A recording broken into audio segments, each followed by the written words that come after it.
Hi, welcome back to the Pot Smoker's Bible. My name is Zion. I'm the author of the Pot Smoker's Bible, which contains the prophetic book of Zion, where I get my name and authority. It comes from the Bible, Old Testament, or Ketubim.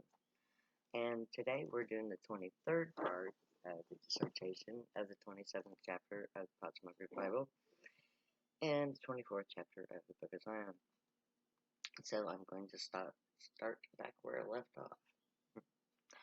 For all of our high tech, we are no more than savages tearing our way through the resources on this planet as if it were an unending buffet for us to gorge ourselves on.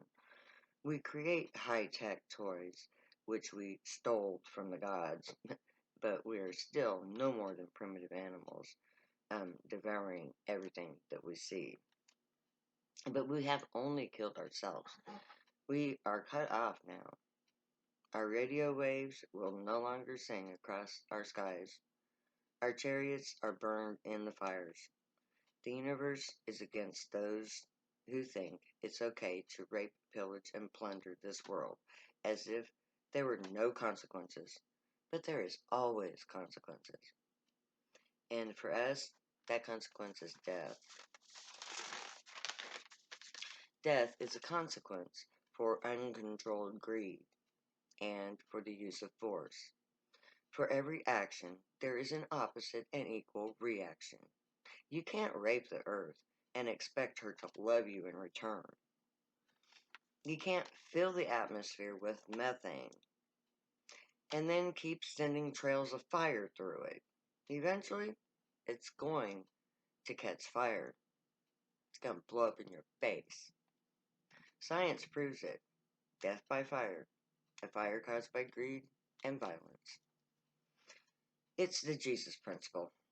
You'll pay hell trying to convince a Christian of the concept, but that's the problem. The so-called sacrifice of Jesus. Christians who control the world, the wealth, and the power on this planet believe that no matter what they do, Jesus will always forgive them. So it's okay to sin. Your human sacrifice prepays karma on your behalf. Jesus paid the price for all of your sin. All you have to do is believe in him, and you're saved. He was born, he lived, and he died just for you. So just ask Jesus to forgive you, and your sins are all gone. Poof.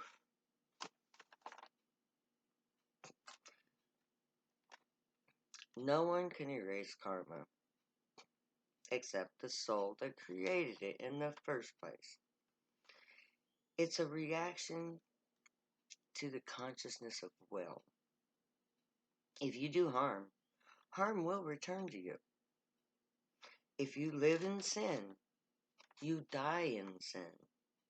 Only a deed as good as the evil done can cancel the energy embedded in the action that you've taken.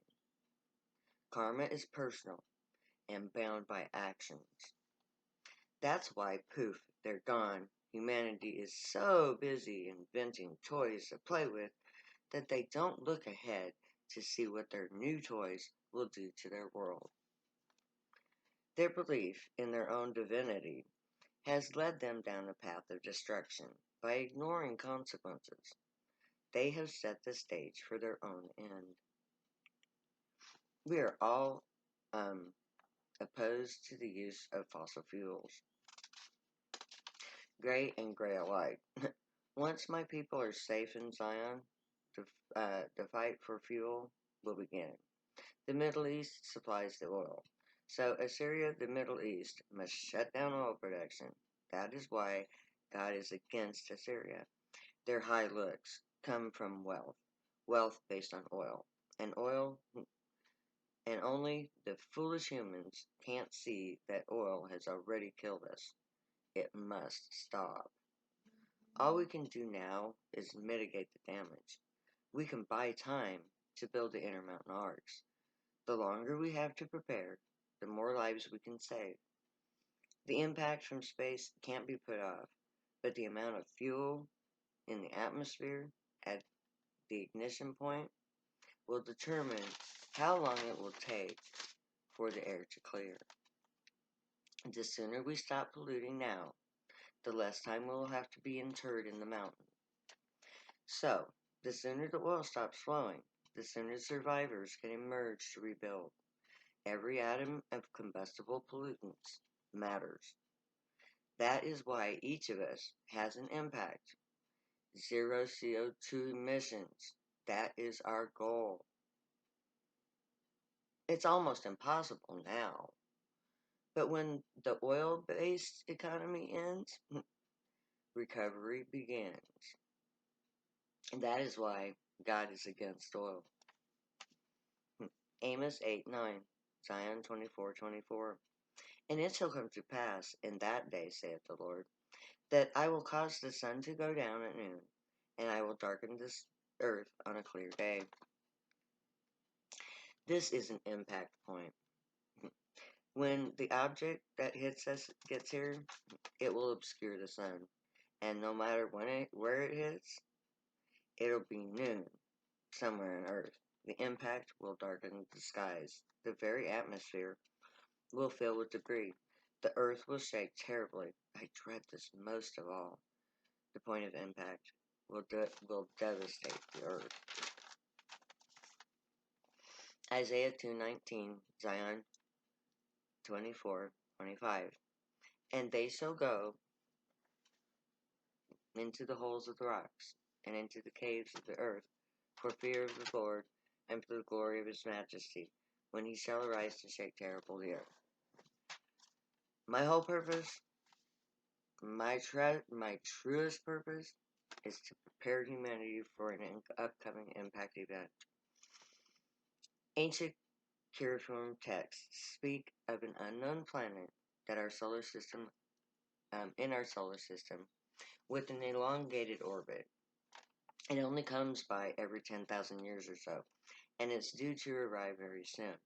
Its arrival changes the entire solar system's balance and sends objects from the Oort cloud into our path. We must prepare. This hidden planet may be a myth without a basis in fact. However, that doesn't mean that we won't ever be hit by an impact large enough to kill us. Science is so busy trying to figure out how to prevent such an impact that they miss the point. It's much easier to prepare than to try to prevent a global catastrophe. Hidden planet or not, if we prepare for the worst, we just may be spared. And according to the prophets of Israel, if we don't prepare safe places in the mountains of the earth, we won't live to see the future that is in store for us. But if we heed this warning, our children will endure for generations to come. If we survive, we must heed the warnings of the prophets. One of the main reasons the Gray chose this time to come back was to be here for this event. No one can change what is to be. We can't control objects in space. The Gray can't stop it. But they came back to give us ample warning, to give us time to prepare. That is why they are here, not to prevent this event. That's not possible, but to help us survive it. This impact will be very big. It will rock this planet. It will send us reeling out of our orbit like a drunkard. When we settle, it will be in a new orbit. No doubt the entire solar system will shift. We will have a new star field. Our Tilton axis will no doubt be altered. The new heavens orbit alter big changes. So those of us in the mountain arcs will survive, but all who are on the surface will be destroyed. The firestorm will rage until all the fuel in the atmosphere is spent. We will be safe, protected in our caves and shelters, but we alone will survive. Isaiah 26:5, Zion 24:26. For he bringeth down them that dwell on high, the lofty city he layeth low, even to the ground, he bringeth it even to dust. When we emerge from our shelters, we will be witness to a devastated world. Nothing that was left above ground will survive. All the toys of humanity will be dust. The buildings, if any remain, will be empty husks devoid of anything recognizable or usable, an empty, dusty shell of what used to be a city.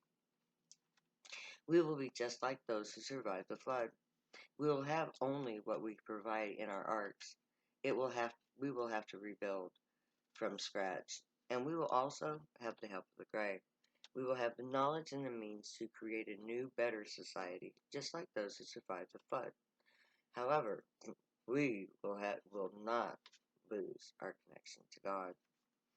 Zephaniah 3:6, Zion 24:27. I have cut off the nations; their towers are desolate. I made their streets waste, that none pass by.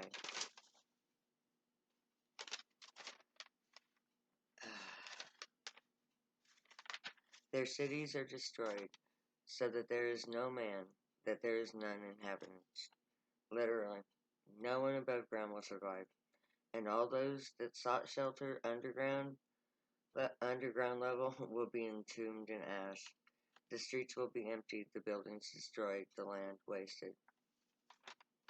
Amos 1:2, Zion 24:28. And he said, the Lord will roar from Zion, and utter his voice from Jerusalem, and the inhabitants of the shepherds shall mourn, and the top of Carmel um, shall wither. The survivors will come out of the shelters in a world devoid of life. We will witness the return of the Grey to bring us needed aid. And it won't just be Zion and Israel that survive. The inhabitants of the shepherds, those who heeded our warnings and prepared. We are the shepherds of humanity. All who survive will emerge to rebuild our world. We will all we all will mourn the loss of life. The first year of our emergence would be a mournful time. The earth will be littered with the remains of those who burned. Take a moment to let yourself deal with this. When we come out of our mountains, the earth will be empty, devoid of life. No sounds, no movement, silence. A world that is earth and ash, bones and crumbling buildings that are not inhabitable. Just imagine everything we have and love gone, poof, in a puff of smoke. We are about to go through a world-shattering event.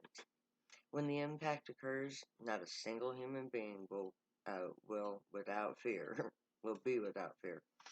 We will all know that this could be our last moment if we didn't protect ourselves enough. And we will know that outside people are dying, animals are dying, our world is rocking. We are but pinballs in a huge game.